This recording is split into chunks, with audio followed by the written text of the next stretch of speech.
Once, in a time long ago, there lived a hero known as the Dungeon Printer.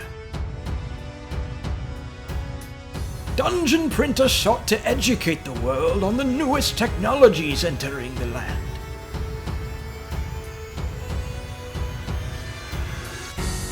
Having dabbled in similar technologies, he thought himself ready to take on his greatest challenge.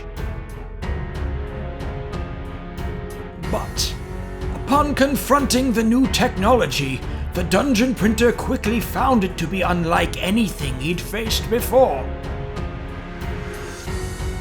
While other heroes around the land quickly learned how to fell the new tech, the one Dungeon Printer faced was a very different, more diabolical version that countered his attempts at every corner.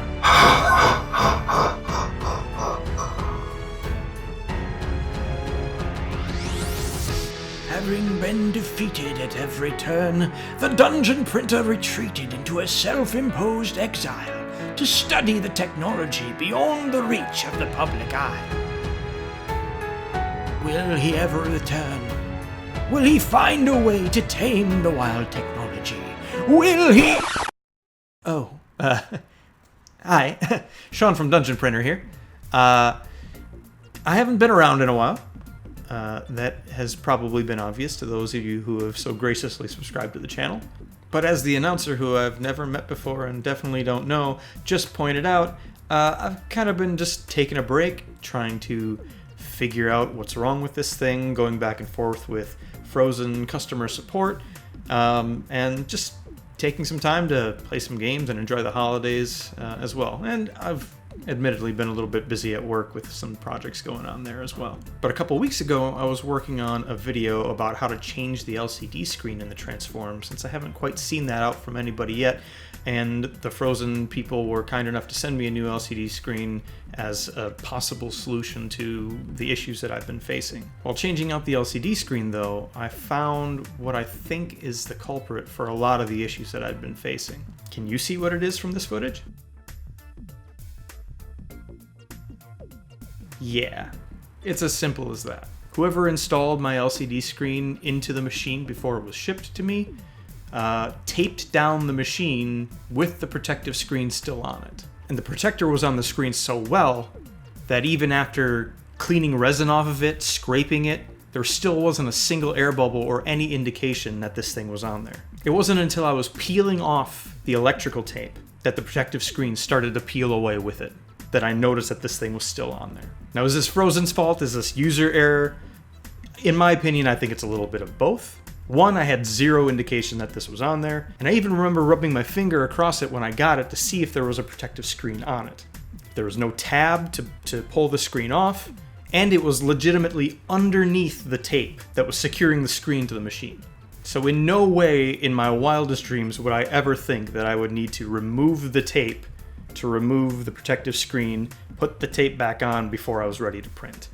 And what's worse is even with all the videos that I sent to the Phrozen team to show them the LCD in action, it still looked good enough to where it didn't seem like that was the issue. But I installed the new LCD anyway. I made sure to remove the protective coating this time, and I was finally getting prints that were curing properly based on the numbers that I was seeing from the other printers. If you remember, one of my issues was that even at ridiculous exposure times, it was still barely working. And now with the new LCD screen in there and the protective coating removed, as it should be, my cure times were within normal ranges. So, problem solved. It's time to celebrate, right? Not quite. Because now I'm facing some other issues. And I'm trying to work through them as well. What are those other issues, you ask? 1, 2, 4, multiple prints that I'm trying to print are getting sucked off the bed, even if they're smaller sizes, and are just not printing properly. And these are miniatures by a group called Rocket Pig Games who do completely supportless miniatures. So it's not even an issue of if my supports are proper. This is literally taking a print and slapping it flat on the plate hollowing it out and hitting go. And I'm not even able to get past a few millimeters before it's completely sucked off the plate and adhering to the bottom of my vat. I tried 8 different prints using different settings, different peel speeds, different levels of hollow, sometimes not hollow at all, different exposure times, bottom exposure times, normal exposure times, and all of them resulted in just about the same results at just about the same point. And I just don't know what the cause of that is, other than sticking to the FEP and having so much suction force that is getting pulled off the plate. I reached out to some of the other people who own the Transform, and Uncle Jesse recommended me some lubricant to go onto the FEP itself to help with it pulling off. And another thing I've done is sent the file itself to another person with the Transform to see if they're having the same issues that I am. If theirs are sticking to the bed too and getting pulled off the plate, then maybe we know it's an issue with suction and we can't put pieces that big directly on the plate, which kind of negates half the reason why I got this machine anyway. But still learning, still trying things out, and hopefully we'll have some answers soon. I have not tried the Monocure plate bond yet, so for those of you who are going to suggest lubricant for the FEP or plate bond or anything, no, I have not tried that yet. That is my next step, or at least it was going to be my next step, until I woke up to this, and a completely non-functioning, brand new LCD screen that was just sent to me.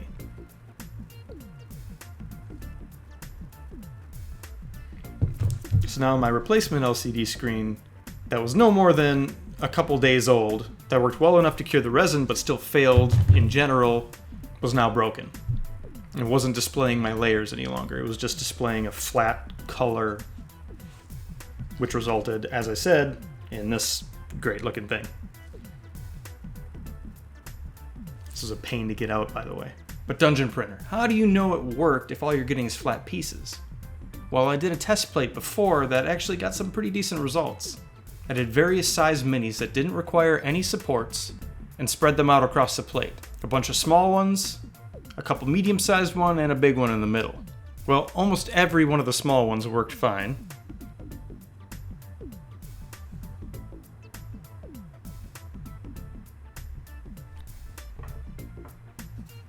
There's a little step up as well.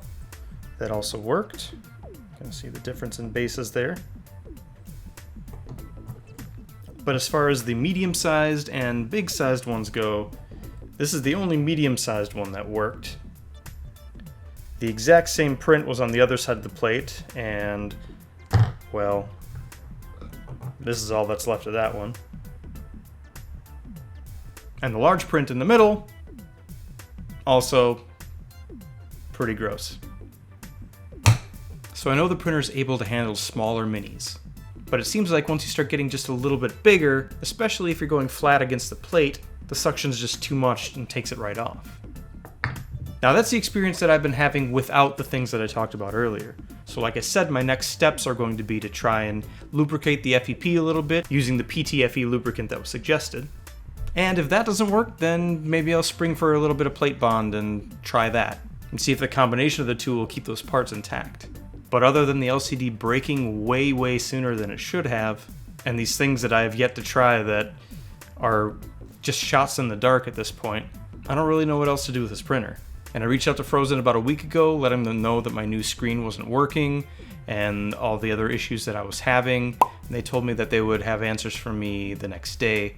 That was about a week ago, and I haven't heard back from them again since. I did send another message last night, and we will see.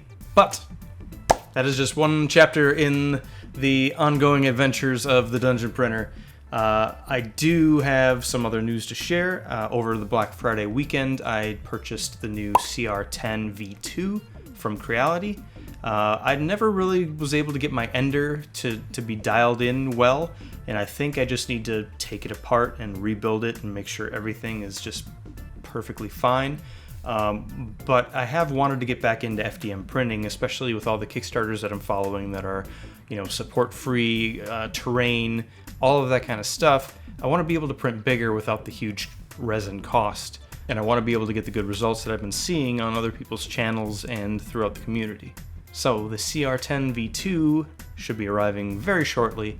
I hope to be able to do an unboxing and a building video of that and get some good results and start seeing some FDM prints on my table again. And I do still plan on putting that LCD swap video out soon for the people who are having a better time with the transform than I am, and who maybe just need to know exactly the nuances of connecting that thing together. It's pretty easy. If you've changed LCDs before, it's about the same. It's just bigger. But to reiterate my word of caution from before, any new LCD you get, even if the machine is brand new, make sure there is no protective coating on your LCD. Because like I said, mine was still on there and taped down, and there was no way that I should have or would have known that it was there unless I were to remove the tape and check the LCD screen itself. So don't fall victim to what I fell victim to. Don't waste 7 to 10 kilograms of resin throwing tests out the window because you're not getting enough UV light through the protective screen that's still on your LCD screen. None of this should have happened. It's very frustrating that it did. But I kind of said from the beginning that as an early adopter, I would make the mistakes so you guys don't have to. Hopefully this means that there are tens of dozens of gallons of resin out there saved for the stuff that I lost. And another little update, I have been diving back into the Photon a little bit since the transform has been all kinds of broken. And I am printing something pretty cool that I'll be able to hopefully show you guys soon. Some of you may recognize what this is from, but this is just one little small section of the Artisan Guild Tarrasque that I'm finally putting together. Those teeth. Mean. It's a mean thing. That would be mean to put it on my table. Anyway, that about concludes this update. Thanks for sticking with me. Thanks for everyone who subscribed and the subscriptions that have still come in even though I've been on this hiatus. I still see questions pop up in my old videos and asking as more and more people get this machine. I'm super happy I've been able to help you guys with some of those questions. If you have any, feel free to leave the comments there, or a few of you have sent your questions right to my business email, which is dungeonprinter@gmail.com. If I can help you at all, I will absolutely help you, but my hands are kind of tied until I get mine working as well. Thanks a lot, and we'll see you next time.